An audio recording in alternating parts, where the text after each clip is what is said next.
दरभंगा की रैली से मंच पर से जिस प्रकार से प्रधानमंत्री के मां के लिए कहा गया और प्रधानमंत्री जी के लिए कहा गया, उससे ठीक पूर्व राहुल गांधी जी के भाषण को आप सुनिए, उसका विश्लेषण करिए। लगभग 5-7 दिनों से राहुल गांधी जो भाषण दे रहे हैं, उस भाषण में प्रधानमंत्री को तू कह के संबोधित करते हैं। तू युद्ध बंद कर दे, 24 घंटे का समय दिया गया है, नहीं तो तुझे छोड़ा नहीं जाएगा, तुझे हम देख लेंगे। राहुल गांधी माननीय प्रधानमंत्री 140 करोड़ जनता के प्रधानमंत्री है। खिसियानी बिल्ली चाहे कितना भी खंबा नोच ले, याद रखिए मर्यादा एक ऐसा विषय है जिसे भारतवर्ष पसंद करता है और अमर्यादित भाषा और अभद्र भाषा को भारतवर्ष पसंद नहीं करता है। खेद के साथ कहना पड़ रहा है, यह पहली बार नहीं हुआ है। इस बार सदन के सत्र में मैं भी वहां मौजूद था, दुख हो रहा था। पूरे सत्र में जिस प्रकार की भाषा का प्रयोग, जिस प्रकार का स्लोगनियरिंग किया गया, वेल में खड़े होकर कांग्रेस पार्टी ने चोर चोर चोर चोर जिस प्रकार से हल्ला मचाया है और जैसी भाषा का प्रयोग किया है, खुद स्पीकर साहब ने भाषा के मर्यादा के तार तार होने का हवाला दिया था अंतिम दिन में लोकसभा में साइनाडाई होते समय। और यह पहली बार नहीं है जब आदरणीय प्रधानमंत्री नरेंद्र मोदी जी के लिए इस प्रकार के भाषा का प्रयोग किया गया है। 2012-13 से ही और उससे पहले से, जब से उनमें एक पोटेंशियल नेता दिखा है कांग्रेस पार्टी को, एक संभावित नेता दिखा है कांग्रेस पार्टी को, तब से कांग्रेस पार्टी उनके ऊपर इस प्रकार के भाषा का प्रयोग कर रही है। मौत के सौदागर, नाली का कीड़ा, नीच आदमी, कॉकरोच, वायरस, भस्मासुर, रावण, दुर्योधन, ये सारे भाषाओं का प्रयोग, ये सारी गालियों का प्रयोग माननीय प्रधानमंत्री नरेंद्र मोदी जी के लिए हुआ है।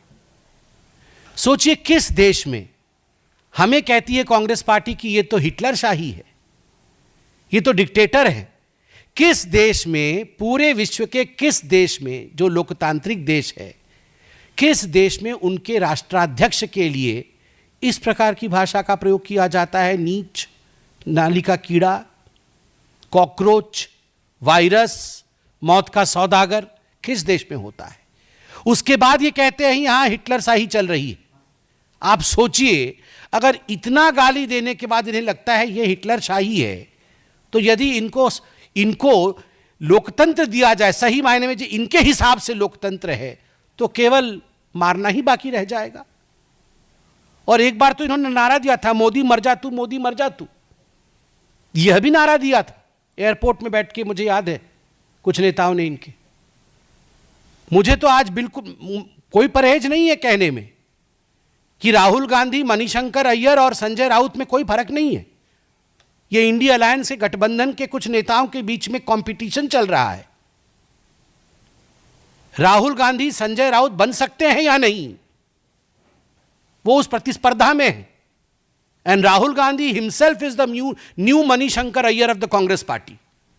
कांग्रेस पार्टी के मणिशंकर अय्यर के युग समाप्ति के पश्चात कोई मणिशंकर अय्यर की आवश्यकता थी, उस रिक्त स्थान को भरने का काम खुद राहुल गांधी ने कर दिया है। और आज जो गाली की राजनीति है वो केवल प्रधानमंत्री तक सीमित हो, ऐसा नहीं है। हमारे सभी संवैधानिक संस्थाओं का, मैं एक बहुत larger, I am talking in a larger picture, a larger sense. Just look into the situation in the country today. In a democratic country like India, no constitutional authority has been spared by the so-called opposition of this country. You have dragged the Supreme Court to the streets where you have alleged the judges of the Supreme Court. You have brought the issues of Supreme Court to the streets and you are debating them. You are showing biasness in the judgment of Supreme Court. This is literally nothing but an assault on the Supreme Court. In the yesteryears, you have called the army chief सड़क का गुंडा. कुछ वर्षों पहले आपने army chief को सड़क का गुंडा कहा था. Every day the election commission has to pass one kind of Agni Pariksha because there is some kind of unfounded allegation which does not find any place in the place where it should be placed. in the place where it should be complained, but on the streets you allege some kind of fraud against every constitutional authority of India. Election commission को भी आप चोर कहते हैं, प्रधानमंत्री को चोर कहना, इलेक्शन कमीशन को चोर कहना, सुप्रीम कोर्ट के खिलाफ कहना, ईवीएम को चोर कहना, सीबीआई, ईडी इत्यादि जितने संस्थाएं हैं सबको चोर कहना, सब चोर हैं और जो बेल पे बाहर है वही ठीक है।